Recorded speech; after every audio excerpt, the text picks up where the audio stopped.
পৃথিবী থেকে মুছে ফেলা কিংবা শিকড় থেকে উপড়ে ফেলা এই রেজওয়ান চৌধুরীর জন্য কোনো ব্যাপারই না।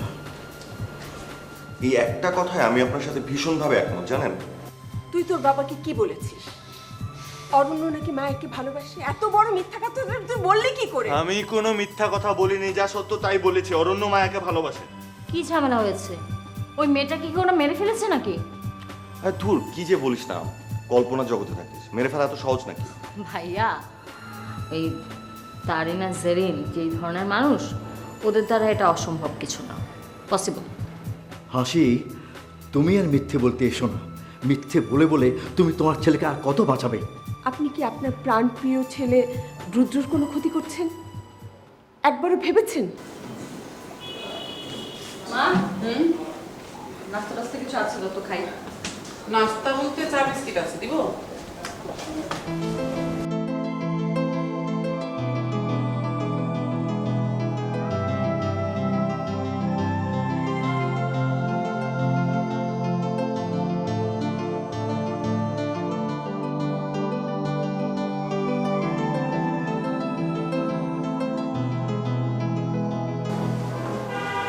বাবা কোথায়? বাবাকে দেখছি না যে।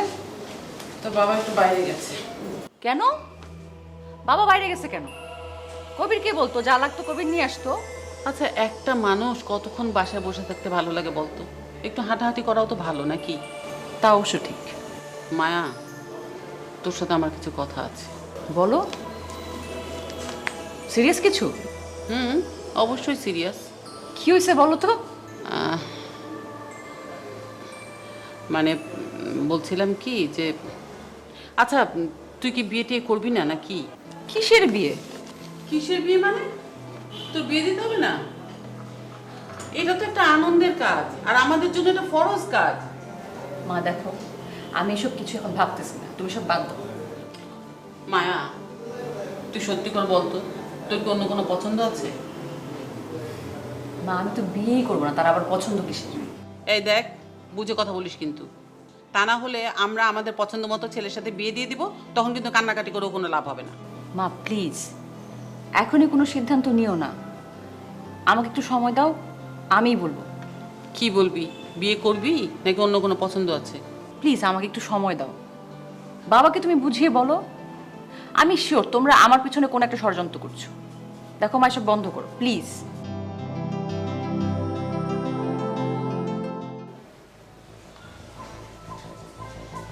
মা, কি রে, কিছু বলবি? আমি অরণ্যকে মেরে ফেলবো না কি করবো তুমি আমাকে বলো। আর না হলে এক কাজ করো, তুমি অরণ্যকে বলো ও যাতে আমাকে মেরে ফেলে। শোন বাবা, শান্ত হ। আসলে তুই যা ভাবছিস তা কিন্তু না। আমি তোর কষ্টটা বুঝতে পারছি, কিন্তু তুই ভুল বুঝছিস বাবা। ব্যাপারটা তা না। আর তুমি আমার কথা বিশ্বাস করতে চাইছো না যে মায়া অরণ্যকে ভালোবাসে। আচ্ছা, আমাকে একটা কথা বলতো, তুই কিভাবে কনফার্ম হলি যে ওদের মধ্যে একটা সম্পর্ক আছে? মানে কি মা? আমি তো কিছুই বুঝতে পারছি না। তোমার কি হয়েছে? এক ছেলের ভালোবাসার জন্য তুমি অন্ধ হয়ে যাবে? আচ্ছা শোন, তোকে কে বলেছে যে অরণ্য মায়াকে ভালোবাসে? অরণ্য বলেছে? তোমাকে কতবার বলবো যে আমি নিজের চোখে দেখেছি ওদেরকে কথা বলতে। আচ্ছা ঠিক আছে, আমরা কি এমনিতে কারোর সাথে কথা বলি না? কাউকে কারোর সাথে কথা বলতে দেখলে আমরা বুঝে নেব যে তাদের মধ্যে একটা সম্পর্ক আছে, মানে এরকম ভালোবাসার সম্পর্ক আছে। না, পারে না। আমি মায়াকে ভালোবাসি, আর আমার ভালোবাসার মানুষের সাথে অরণ্যর কোনো সম্পর্ক থাকতে পারে না। এটা কেমন কথা? মানুষ মানুষের সাথে কথা বলবে না? মানুষ মানুষের সাথে সম্পর্ক রাখবে না? না মা, আমি মায়ার চোখে ভালোবাসা দেখেছি, আর সেই ভালোবাসা অরণ্যর জন্য। মা, মায়া আমাকে ভালোবাসে না, মায়া অরণ্যকে ভালোবাসে। তুই শান্ত হ, এত রাগ করিস না। আমি অরণ্যের সাথে কথা বলবো, একটু শান্ত হ বাবা। আচ্ছা মা, তুমি একটু অরণ্যকে জিজ্ঞেস করো তোর কেন মায়াকে ভালোবাসতে হলো। দুনিয়াতে কি আর কোনো মেয়ে নেই? আর এটার জন্য তোমার কাছে আমাকে মিথ্যাবাদী হতে হলো? আরে আমি কেন তোকে মিথ্যুক ভাববো? এটা কেমন কথা? ভাবছুই তো আমাকে মিথ্যাবাদী। ভাবছুই তো আমি সব মিথ্যা গল্প বানিয়ে বলছি, ভুলভাল ছবি দেখাচ্ছি, ভুল কথা বলছি। আসলে আমি অনেক বড় ভুল করে ফেলেছি।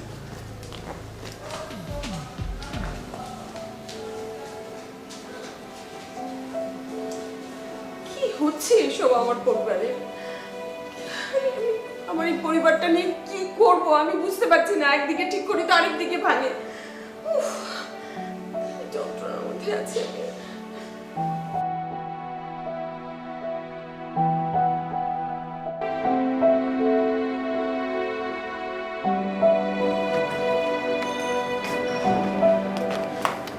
বাবা, বাসার সিসি ক্যামেরার ফুটেজগুলো দেখলাম আমি। 2-3 দিন ধরে কিছু লোক বাসায় আসছে, অপরিচিত কিছু লোক। আর ইয়োর সাথে কথা বললাম, ও বললো দুটো লোক নাকি বাসায় জোর করে ঢোকার চেষ্টা করছিল, তারপরে ওদেরকে বাধা দিয়েছে। তুই নিজে সিসি ক্যামেরার ফুটেজ দেখেছিস? একদিন তো দেখলাম তুমিও ওদের সাথে কথা বলছো। আমি ওদের সাথে কথা বলছিলাম? কি জানি, আমার তো ঠিক মনে পড়ছে না। হবে হয়তো। বাবা, বাড়িতে সিসি ক্যামেরা আরও বাড়াতে হবে। আর তুমি এক কাজ করো, দুজন আরও এক্সট্রা দারোয়ান রাখো। আর তারা যদি এক্স ডিফেন্সার হয় তাহলে অনেক বেশি ভালো হয়। যারা, তুই এত ভয় পাচ্ছিস কেন? বাইরের লোক এসেছে বলে তোকে এত ভয় পেতে হবে? তাছাড়া তোর তো ভয় পাওয়ার কিছু নেই, ওরা তো তোর কাছে আসেনি, আর তোর তো কোনো শত্রু নেই। বাবা, অপরিচিত লোক কি বাসায় আসা ভালো? হ্যাঁ, কত দুর্ঘটনা ঘটতে পারে, সবাইকে খুনও তো করে ফেলতে পারে এসে। আচ্ছা আচ্ছা, তুই এত উত্তেজিত হচ্ছিস কেন বলতো? তুই তো আমাকে এইমাত্র বললি সিসি ক্যামেরার কথা। ঠিক আছে, আমি সিসি ক্যামেরা কিনবো, কিনে আমি সব লাগিয়ে দেবো। ঠিক আছে, শান্ত হ, শান্ত হ। যারা, তুই সিসি ক্যামেরা নিয়ে পড়ে আছিস, আর এই বাড়িতে কত প্রবলেম চলছে সেটা কি তুই জানিস? বাবা দেখো, আমার অনেক বেশি কিছু জানার দরকার নেই, বোঝারও দরকার নেই। আমি বলেছি তুমি আরো বেশি করে ক্যামেরা লাগাও, প্রত্যেকটা দরজা, প্রত্যেকটা রুমে, প্রত্যেকটা কোণায় বাড়ির। যারা, তুই কি পাগল হয়ে গেছিস? তুই পাগলের মতো আচরণ করছিস কেন? তুই আমাকে সিসি ক্যামেরার কথা বললি, আমি সব ব্যবস্থা করে দেব। যা, তুই যা, ইয়ের কাছে যা, ওই রুদ্রর কাছে যা, ওর সাথে গিয়ে কথা বল। আমি এখন কারোর সাথে কথা বলতে চাচ্ছি না, আমার মুড ভালো নেই। যারা, রুদ্র তো তোর ভাই। যা, তুই ওর সাথে যা, ওর সাথে গিয়ে কথা বল। তুই যদি ওর সাথে কথা বলিস, তোর একাকিত্বটা একটু কমবে। আর ও তোর প্রিয়, তোর প্রিয় ভাই না রুদ্র? যা, ওর সাথে গিয়ে কথা বল। হ্যালো, হ্যাঁ, ঝামেলা হয়েছে? আচ্ছা ঠিক আছে, রিতা, আমি একটু পরে কথা বলছি। হ্যাঁ, তুই বসে আছিস কেন? তুই যা, যা।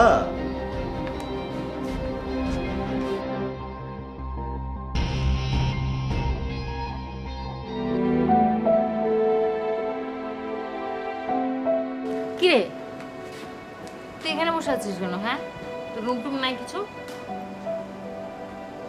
নিজের আপনজন বলেই কেউ নাই, আর তুই আছিস রুম নিয়ে। কি ব্যাপার রুদ্র, এত কথা কেন বলছিস? আচ্ছা, জানিস আমার কি মনে হয়? আমার মা আমাকে কোথাও কুড়িয়ে পেয়েছে, না আমাকে ভালোবাসে, না আমাকে বিশ্বাস করে। কি বলছিস এগুলো তুই? হ্যাঁ, এখন বাচ্চাদের মতো কথা বলছিস কেন হঠাৎ করে? আচ্ছা, কি হয়েছে তোর, বল বল আমাকে। শোন, একটা কথা অনেক দিন ধরে চেপে রেখেছি নিজের মধ্যে, এখন আর পাচ্ছি না, সহ্য হচ্ছে না, কষ্ট হচ্ছে। আর মা তো আমাকে বিশ্বাসই করে না। রুদ্র, কি হয়েছে পরিষ্কার করে বলবি, নাকি পেঁচাল পেরিয়ে যাবি? অরণ্য মায়াকে পছন্দ করে, আর ওকে ভালোবাসার মায়া জালে ফেলানোর চেষ্টা করছে। রুদ্র, রুদ্র, কি বলছিস এগুলা? Have you lost it? বিশ্বাস হচ্ছে না, তাই না? তোদের কারো তো বিশ্বাস হবেও না, কারণ তোদের কাছে তো অরণ্য ফেরেশতা। হ্যাঁ রুদ্র, তুই তুই ভুল বুঝিস না ভাই। এমনও তো হতে পারে যে অরণ্য তোর আর মায়ার বিষয়টা জানে না, অথবা মায়ার সাথে অরণ্যর আগে থেকে একটা ফ্রেন্ডশিপ আছে। না না, আগে থেকে না। ও যখন জানতে পেরেছে আমি মায়াকে ভালোবাসি, তখন থেকেই মায়ের পিছনে ঘুরঘুর করছে, মায়ের সিম্প্যাথি নেওয়ার চেষ্টা করছে। যেমন তা সবার কাছ থেকে সিম্প্যাথি নিয়ে আমার ভালোবাসা কেড়ে নিয়েছে। But this is impossible. তুইও দেখি মায়ের মতো অন্ধ বিশ্বাস করিস অরণ্যকে, নিজের গলাটা কেটে দিলেও বিশ্বাস করবি না আমাকে। তোর কাছে কোনো প্রমাণ আছে নাকি মন গড়া গল্প বানাচ্ছিস? ওরা পার্কে দেখা করে, হাত ধরে হাঁটে, ইনফ্যাক্ট রেস্টুরেন্টেও যায়, এবং সেটা আমি নিজে দেখেছি। সত্যি তুই নিজে চোখে দেখেছিস? হ্যাঁ সত্যি। আর এখন মাকে বলে ও মায়াকে নাকি চিনি না। কত বড় লায়ার একটা। আচ্ছা আচ্ছা ঠিক আছে, তুই এত উত্তেজিত হোস না তো। আমি দেখছি কোনটা সত্য আর কোনটা মিথ্যা। প্রমাণ করবি তো? একটা কাজ কর, প্রমাণ করে প্রমাণ নিজের কাছেই রেখে দে। কারণ আমি জানি কোনটা সত্য আর কোনটা মিথ্যা। আর এখন পারলে যা, আমার একটু একা থাকতে দে। ফাইন।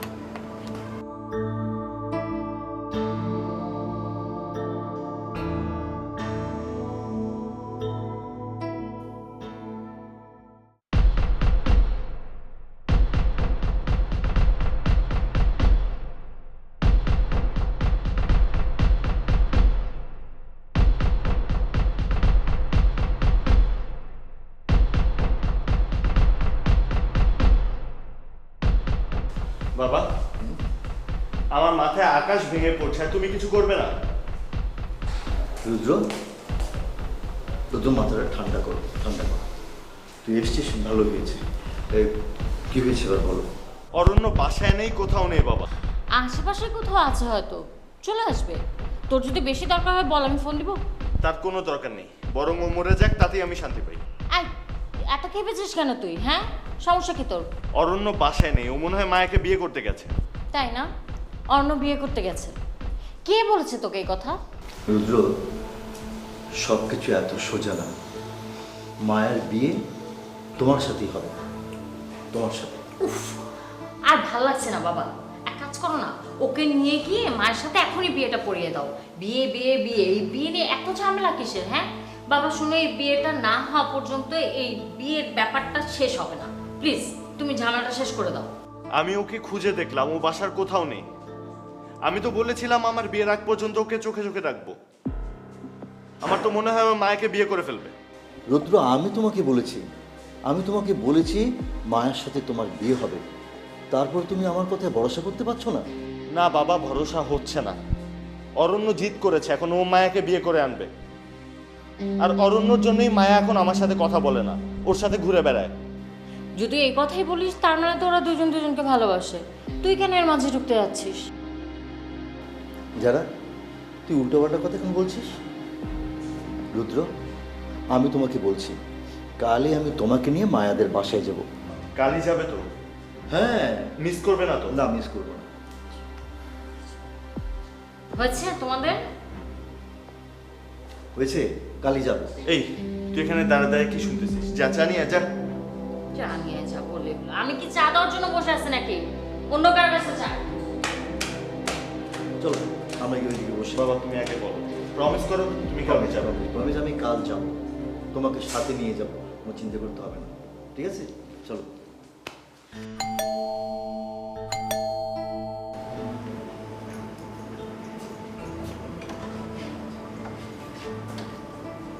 আসসালামু আলাইকুম। ওয়ালাইকুম আসসালাম। আসলে কি ব্যাপার আপনারা হঠাৎ ভাই, সবসময় তো ফোন করে আসে, তো আজ ভাবলাম যে ফোন না করে চলে যাই, আপনার সাথে দেখা করে আসি। কি সমস্যা বাবা? মানে আমরা কি চোর ডাকাত নাকি যে একদম সবকিছু জানিয়ে সাইরেন বাজিয়ে তারপরে আসতে হবে? এসেছি, কোনো সমস্যা হচ্ছে? জেরিন, চুপ করবে তুমি? আচ্ছা আঙ্কেল, মায়া কি বাসায়? মানে আমি জানি না বাসায় আছে কি না, থাকলেও তোমাদের সামনে আসবে কিনা আমি বলতে পারছি না। ও মাই গড। মানে মায়ের সাথে আমার খুব জরুরি একটু দরকার ছিল, ওর সাথে কিছু কথা বলবো, ভীষণ জরুরি। আপনি যদি ওকে একটু ডেকে দিতেন। আচ্ছা ঠিক আছে, আপনারা বসুন, আমি দেখছিও আছে কিনা। তো আপনাদের সামনে আসবে কিনা সেই ব্যাপারে আমি কোনো কথা দিতে পারছি না। আস, বস। এসো। আসো।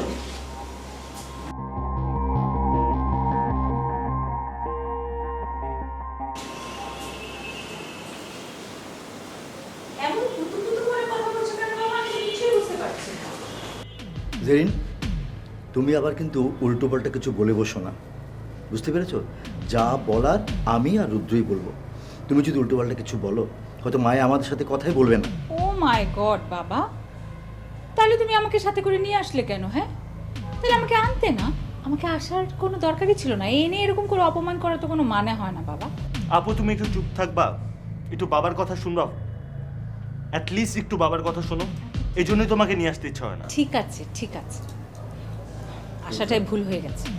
রুদ্র, ও এসেছে ভালো হয়েছে, আসার দরকার ছিল, কিন্তু তুমি কথা না বলে চুপচাপ একটু বসে থাকো, তাহলেই হবে। শোনো বাবা, এই মায়াকে যতটা মানে বোকাশোকা মনে করছো না, এই মেয়েটা হচ্ছে জম্মের চালাক, বুঝতে পেরেছো?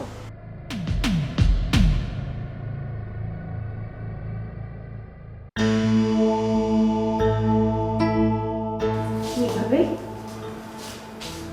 খুব টেনশন হচ্ছে বুঝি? এ আর নতুন কি, সারা জীবন তো টেনশন করে করে কাটলো আমার। সেটা তো তোমার নিজেকে নিয়ে টেনশন ছিল ভাবি, এখন তো তোমার দুই পুত্রকে নিয়ে টেনশন। তারা তো একজন আরেকজনের শত্রু হয়ে যাচ্ছে, দেখা যাবে কিছুদিন পর খুনাখুনি শুরু হয়ে গেছে, তখন কি করবে? টেনশন তো হচ্ছে, কিন্তু আমার ছেলেদের নিয়ে না। আমার ছেলেদের জন্য যারা কবর খুঁড়ছে তাদের জন্য। তারা হয়তো ভুলেই গেছে যে অন্যের জন্য ফাঁদ পাতলে সে ফাঁদে নিজেদেরই পা দিতে হয়। শোনো ভাবি, তোমার নিজের বর্তমানটা নিয়ে ভাব। এখন যদি অরণ্যর ছবিটা দেখে মায়া বলে যে সে অরণ্যকে ভালোবাসে, তখন কি হবে তোমার দুই ছেলের? একজন আরেকজনের যখন শত্রু হয়ে যাবে, তখন কি করবে? আমি আর কি করব? সবাই যদি এটাই চায়, সবাই যদি আমার দুই ছেলের রক্তই দেখতে চায়, আমার আর কি করার আছে বলো? সবচেয়ে দুঃখের কথা কি জানো, রেজওয়ান চৌধুরী বুঝতেই পারছে না যে অন্যের সুবিধা করতে গিয়ে সে তার নিজের সন্তানদেরই ক্ষতি করছে। তুমি ঠিকই বলেছ, আসলে আসলে ক্ষতিটা তো শুধু আমারই হবে, আমার সন্তানদেরকে আমি হারাবো। আমি বুঝতে পারছি ভাবি, তোমার অনেক কষ্ট হচ্ছে, অনেক দুশ্চিন্তা হচ্ছে।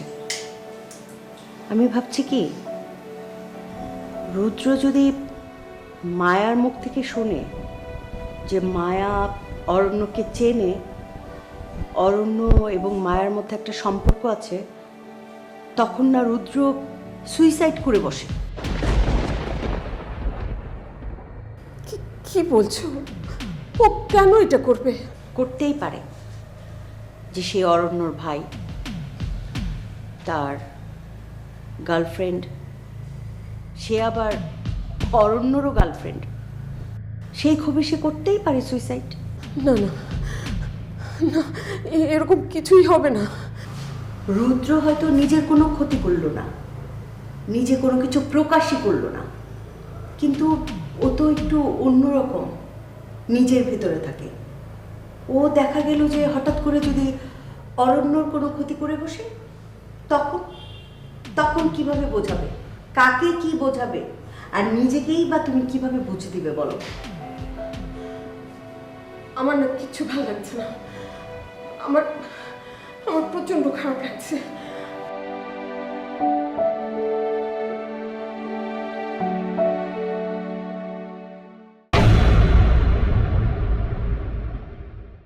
আপনারা হঠাৎ আমাদের এখানে এসেছেন, আমি তো কিছু বুঝতে পারছি না। মায়ের সাথে আমার কিছু ইম্পর্টেন্ট কথা ছিল। না না, আপনার ঘাবড়ানোর কিছু নেই, ব্যাপারটা খুবই সামান্য, তেমন কিছু না। আচ্ছা বাবা, আমি ঠিক বুঝতে পারলাম না, মানে এখানে আসার পর থেকে তোমরা দুজন এমন পুতু করছো কেন? না, এটা রিয়েলিটি। আমি মায়া নামের কাউকে চিনি না, এটা রিয়েলিটি। আচ্ছা, তাহলে মায়া এই কথা বলছে কেন যে মায়া তোমাকে চিনে, সে তোমাকে অনেক ভালোবাসে, সে তোমার সাথে বিয়ে করতেও রাজি? এক কাজ কর, অরণ্যকে নিয়ে তুমি চলে যাও, আসো, তোমারও থাকতে হবে না। রুদ্র, রুদ্র তুই কিন্তু বেশি বাড়াবাড়ি। রুদ্র শুধু তোমার সন্তান না, এই রেজওয়ান চৌধুরীরও সন্তান। তোর গায়ে হাত তুলেছে ভাবি। দুলা ভাই, ভাবি কি পাগল হয়ে গেছে? আমি যদি ওই মুহূর্তে সেখানে না পৌঁছাতাম না, কি কাণ্ড যে ঘটতো